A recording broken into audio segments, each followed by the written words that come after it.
Welcome to the Bold Analysis. Thank you very much for supporting this podcast. I have watched the video, the 2-minute video that Statehouse social media team, communication handlers, have released, trying to explain to the country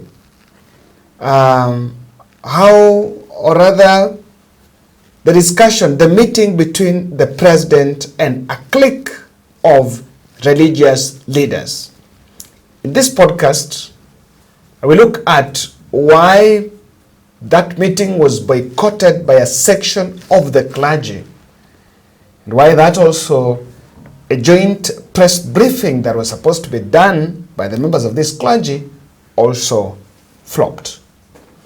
Today, the 11th of December, the president met a section of the clergy, and sometimes I check at, I really paid attention to this meeting. I saw it. I was so keen on this meeting for some reasons, because this time round, it's happening a day to the Jamhuri Day celebrations. The Jamhuri Day celebrations is coming at a time where the president is having a strained relationship with the mainstream churches. So I want to see tomorrow who are going to be given between the mainstream and the evangelicals. And the meeting with the clergy, the section of the clergy in Statehouse, had really drawn my interest, because I think around some four pastors had confided to us about that invitation to go to Statehouse. I want us to look at what the president have shared, because he's the one that has posted about that meeting, and then look at the video that has been released. Religious faiths and state serve the same people and have always worked together in ensuring national cohesion and providing social services, including education, health, and helping the vulnerable. We commit to maintain this partnership. Hosted evangelical and Pentecostal church leaders, Statehouse, Nairobi, who are led by Redeemed Gospel Church presiding Bishop Kefa Omai. And you can see now, these are the photos that have been shared, or the videos of that meeting in Statehouse. You can see members of the clergy, and they have only posted only 2. But if you look at this keenly, it drew membership from. He has just mentioned 2, and I've seen some other APCA and some other 3 other denominations are represented in that meeting. Now, after, of course, you can only see, if you scan the photos, you can only see a place where the president is talking, but you cannot get a specific place where the clergy are the ones that are representing views to the president. Now, after that, the State House released this video.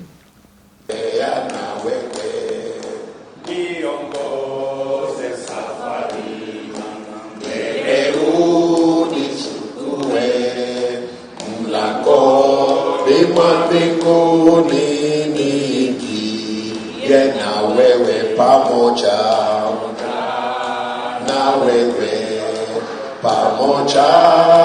na wewe katika safari yangu tatembea mahali hapa sikutaka ili niheshimiwe na kutema shaka sawa sawa na wewe pamoja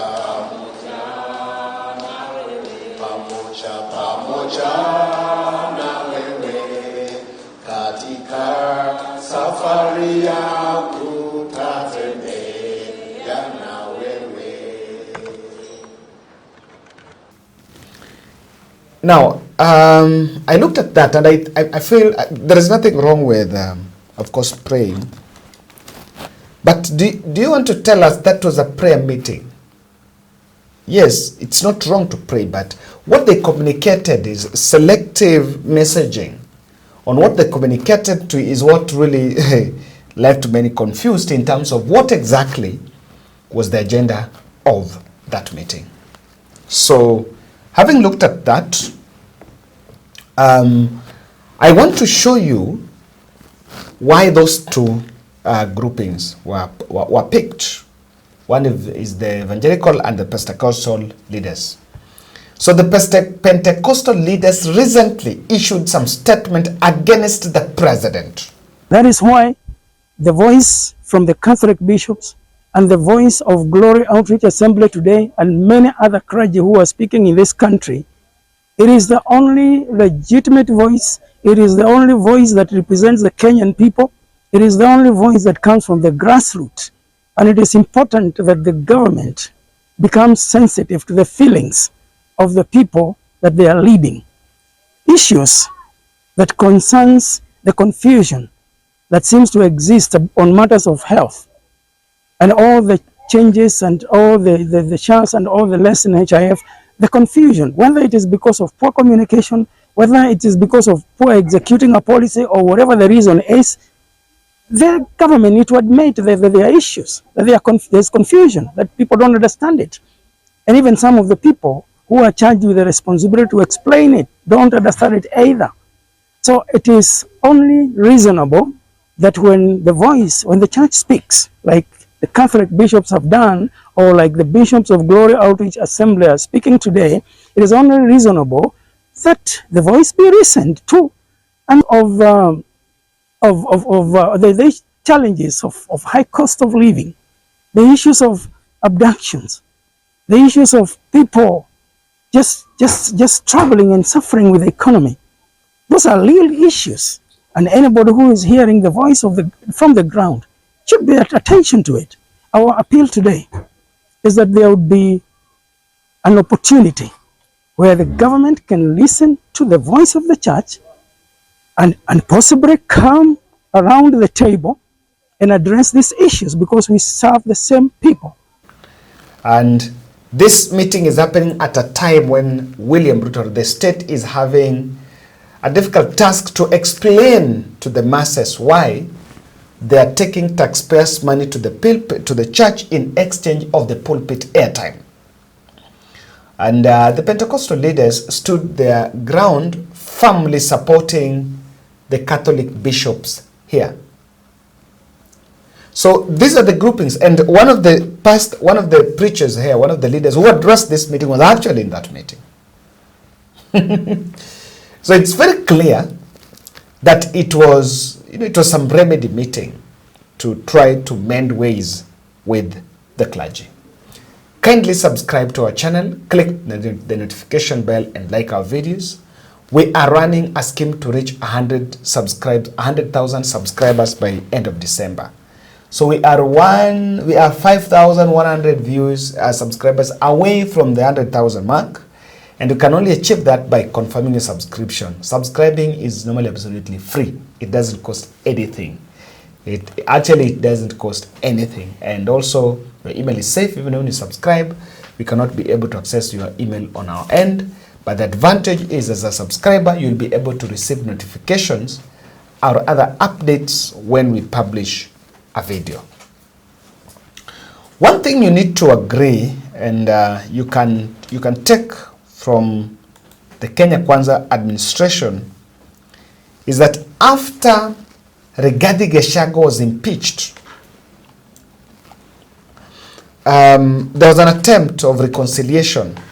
Or rather, let me say that before election, William Ruto presented, or rather postured before the clergy as a semi-god, as a man who had been appointed, leaders, yes, a man who had got that spiritual anointing to lead.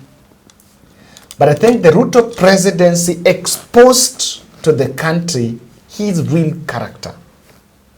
And that is why I can tell you that the speech by the Catholic bishops was a deep cut on the image of the president, because they talked decisively about the character of being a liar, mtu mwongo.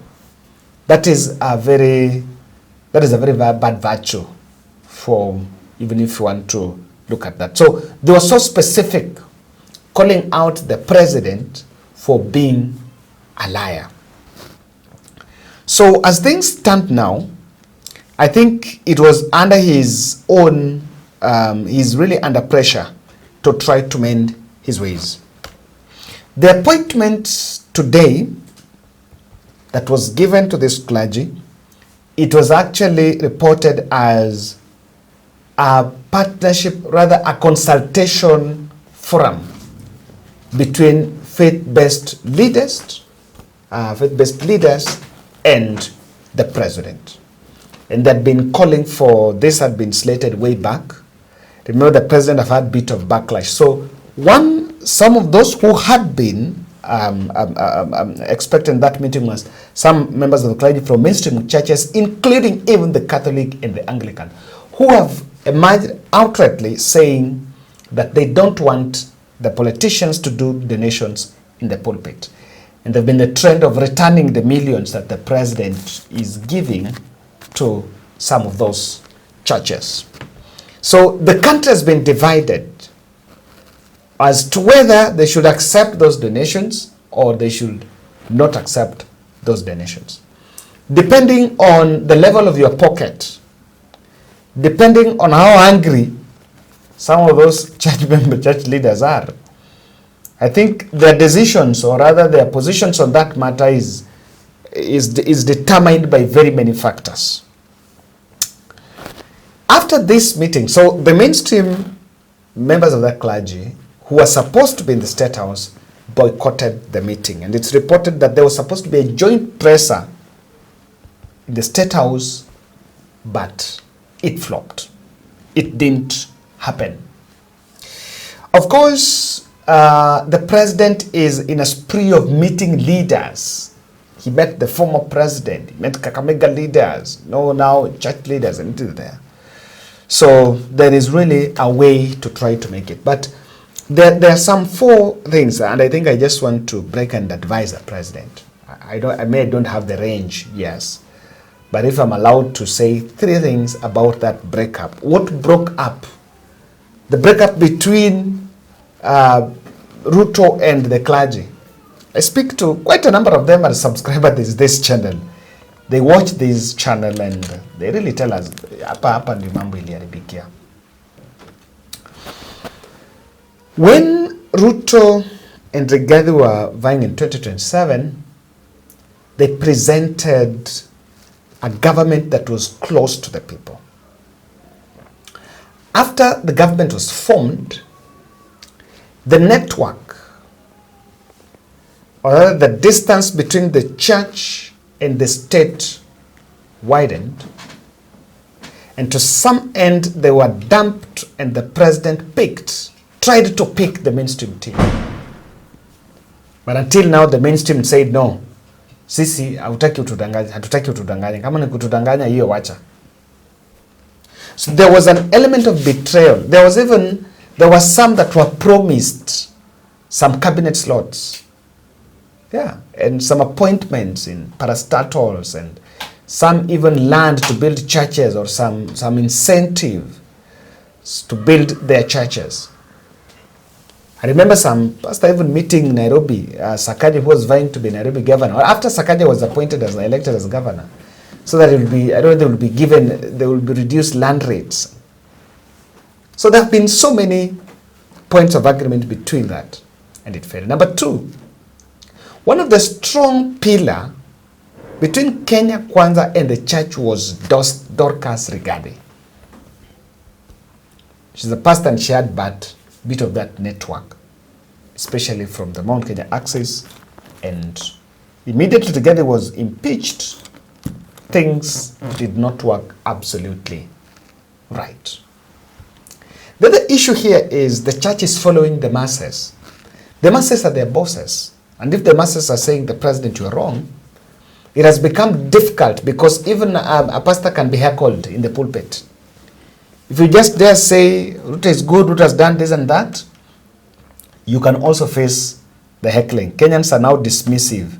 They're dismissing anyone and anything they believe is associated to the president. So, ladies and gentlemen, what do you think was the objective of that meeting? Because it was boycotted by some of the clergy. And in fact, I've seen that the statement from the president, and in that meeting, I'm not seeing a single minister. I'm not seeing an MP. So sometimes there are things that really puzzles me. When a president meets, like I saw the other day, he met women leaders and committed 100 million. I saw another video. I want to play that video. I saw another video from that Salasia saying that the president have paid 500 million for Grammy Awards to be held in Kenya.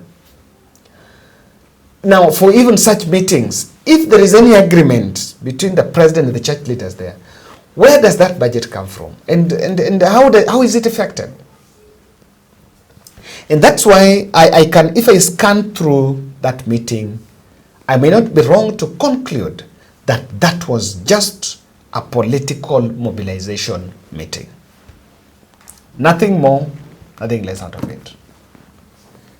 I think in a week, the president have official duties and other political duties. And open intended, this is just a political duty. What is the objective of this meeting? I know that some members of this clergy are demanding that they given frontline celebrations, those national celebrations, because they used to get some tokens during those events. Now walikuwa wamekwa nyuma. Number one is collect some donations. If the Catholic bishops returned the donations, I may be wrong, but those donations can be divided amongst those ones there. So that with that, they can be able to have a rebound against the Catholic bishops. I saw another pastor saying it is not bad to give, but of course the politicians are doing it for political expediency, is where some members of the clergy are drawing the line. And on this one, the Bible is a bit more clear about that, depending on which Bible you read and you believe in. I may not want to wade or comment further, belabor that point. I'm seeing a plan to activate evangelical network after the mainstream fallout. I've always been saying that some members of the clergy who came and sanitized and legitimized William Ruto's presidency found a rough ride when they saw scenes of brutality, especially in some of these protests, when they saw a president who was not listening to the population. And when the mainstream churches raised their voices, the Catholic and the Anglican raised their voices, the country was asking, where are those evangelicals? And some evangelicals, including this one, Pentecostal, had joined the other side. And as one of senior member of this channel do tell me, is that the state cannot work without the church. The church controls a bigger part of the population. There could be some plans for interdenominational prayers, some umbrella prayers, probably New Year, just to mobilize and bring the people together and create a political mass for the president to run his political agenda. And I think there is something that the president is keen on. The state cannot fail, cannot afford to lose the pulpit, because that is where the political transaction happen.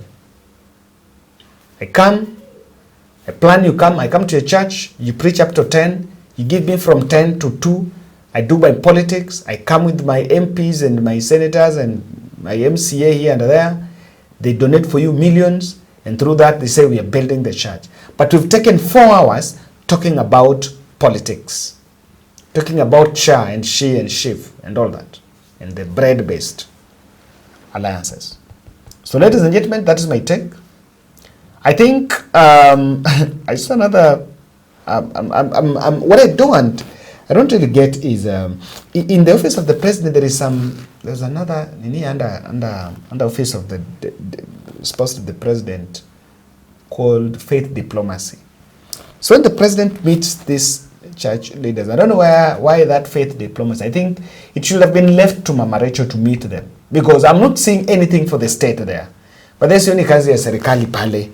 I'm not seeing anything that will need parliament go to put up some budget, or president using confidential budget to do that. I think it should be left to Mama Rachel, so that that office can also be made very useful, because it also consumes taxpayers' money. Thank you.